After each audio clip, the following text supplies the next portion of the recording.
아침을 여는 말씀.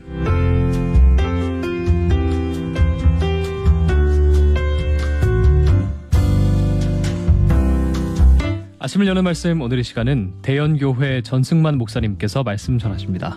은혜의 시간 되시기 바랍니다. 방송가족 여러분 안녕하세요. 아름다운 아침입니다. 오늘도 하나님의 말씀과 함께 새로운 한 주를 시작하시는 여러분 모두에게 하나님의 크신 은혜와 평강이 함께 하시길 간절히 바랍니다.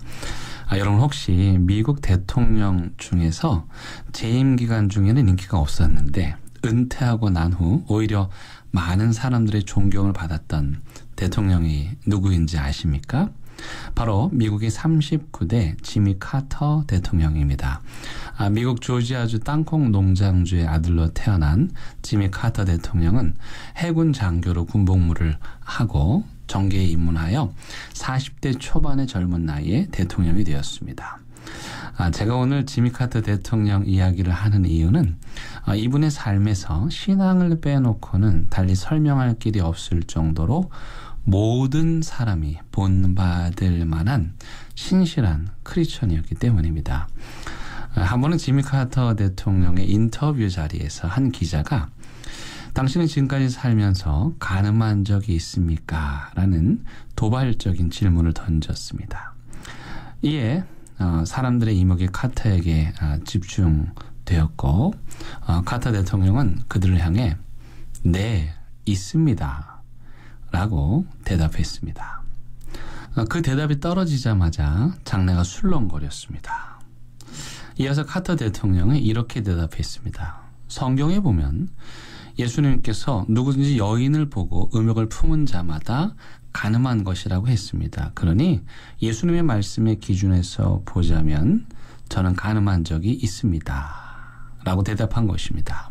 이 정도로 그는 철저한 믿음의 사람이었고 대통령으로서 성경의 진리에 따라 나라를 이끌려고 노력했습니다. 그런 대통령직을 수행하면서도 평생 철저하게 주일 성수를 했을 뿐만 아니라 대통령 재직 시에도 주일학교에서 교사로 성경을 가르치셨습니다. 그는 평생 복음을 전하는 일에도 열심이었는데요. 1979년 우리나라에 국빈 방문했을 때 박정희 대통령에게 복음을 전하기도 했고 중국에 방문했을 때는 덩샤오핑에게 선교사들이 들어올 수 있도록 해달라고 부탁을 하고 또한 중국 안에 성경이 출판 보급될 수 있도록 또 사람들이 자유롭게 예배를 드릴 수 있게 해달라고 부탁을 하기도 했습니다. 여러분 대통령이 국빈 방문 자리에서 이런 부탁을 했다니 정말 믿기지 않는 일이죠. 중국의 덩샤오핑은 이 카터 대통령의 제안 중에서 선교사 입국을 제외한 나머지 두 가지 부탁은 받아들였습니다. 그래서 중국 내에서 성서가 출판 보급될 수 있었고 많은 사람들이 자유롭게 예배를 드릴 수 있게 되었습니다.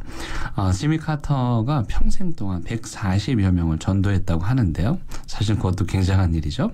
그런데 그보다 더 굉장한 일은 중국 내에 성경이 보급될 수 있도록 하고 예배를 드릴 수 있도록 해준 일이라고 저는 생각합니다.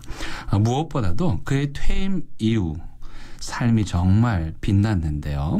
그는 아틀란타에 카터 센터를 세우고 세계 평화를 위한 활동을 펼쳤습니다. 카터 대통령은 아프리카의 극빈 국가에 가서 전염병 퇴치 운동을 벌였고 독재 국가에 가서는 선거 관리를 해주며 민주주의를 전파했고 인권이 유린당하는 나라에는 인권의식을 전파했습니다. 뿐만 아니라 그 당시 화약고로 불리던 중동 지역에 직접 방문하여 화해를 주선하기도 했습니다. 특히 그는 흑백 갈등이 심했던 시대에 흑인들의 인권 신장 운동을 위해 수많은 노력을 기울였고 교회에서 흑인과 백인이 함께 예배드릴 것을 제안하기도 했습니다. 그 결과로 노벨 평화상을 수상하시기도 했습니다. 아마 카터 대통령 하면 많은 분들이 헤비타트를 떠올리실 텐데요. 헤비타트는 주거 생활이 안정되지 않은 빈곤층 사람들에게 집을 지어주는 운동입니다. 그가 직접 집을 지는 현장에 나가서 봉사하면서 현재까지 약 4,300여 채나 되는 집을 지어주셨다고 합니다. 우리나라에도 오셔서 집을 지어주셨는데 집을 다 짓고 나면 집 열쇠와 함께 성경책을 선물하곤 하셨습니다. 무엇보다도 카터 대통령은 우리나라와 깊은 관계를 맺으셨는데요.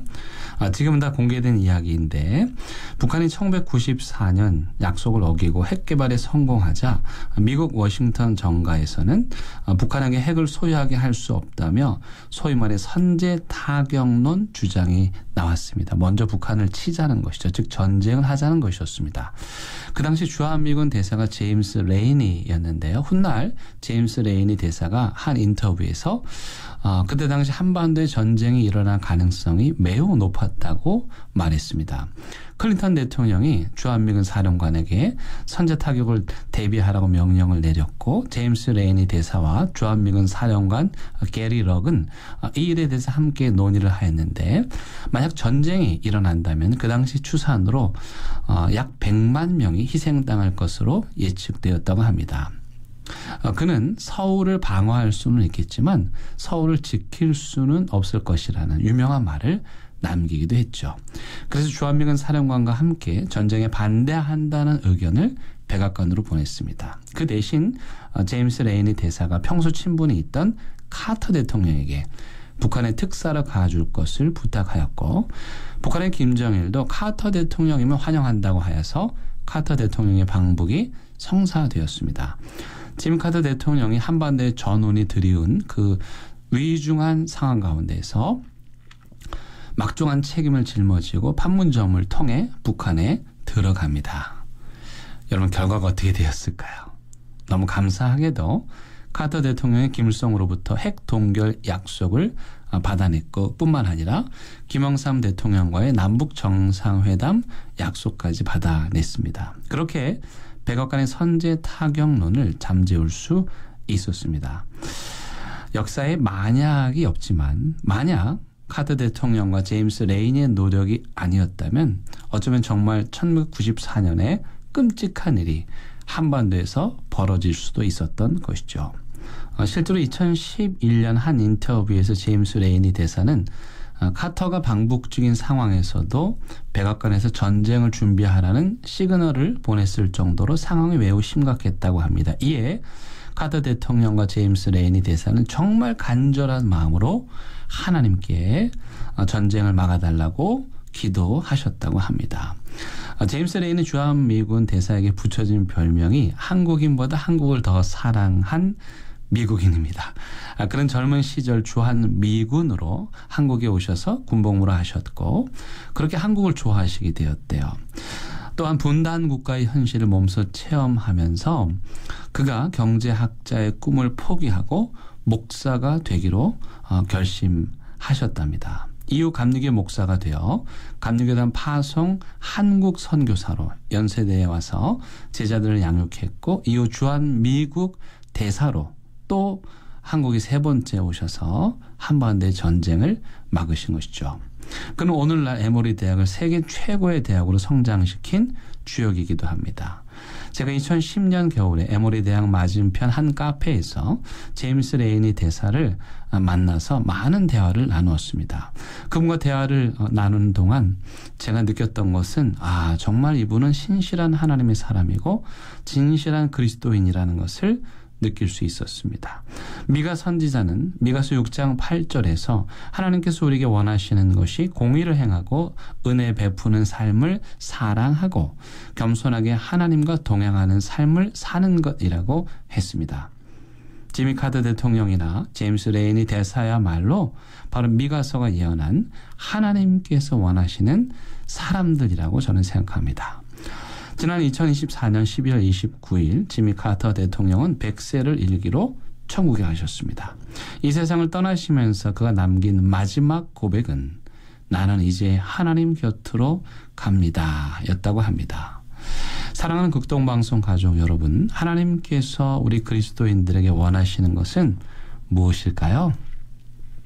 바로 미가서 선지자가 말씀한 것처럼 지미 카터 대통령과 제임스 레이니 대사가 삶으로 보여준 것처럼 겸손하게 하나님과 동행하고 진실한 삶을 살고 하나님께로부터 받은 은혜를 이웃과 나누는 삶일 것입니다. 여러분 모두 그러한 삶을 살아가시기를 간절히 바랍니다.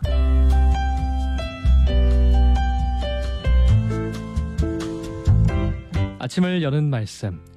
지금까지 부산시 남구 진남로에 위치한 대연교회 전승만 목사님의 말씀으로 함께 하셨습니다. 오늘 방송 들으시고 신앙생활에 도움받기를 원하시거나 예수님을 구주로 영접하기 원하시는 분들은 051-628-2260 대연교회로 연락주시거나 051-780-2828 부산극동방송으로 연락주시기 바랍니다. 아침을 여는 말씀 오늘 이 시간을 마칩니다.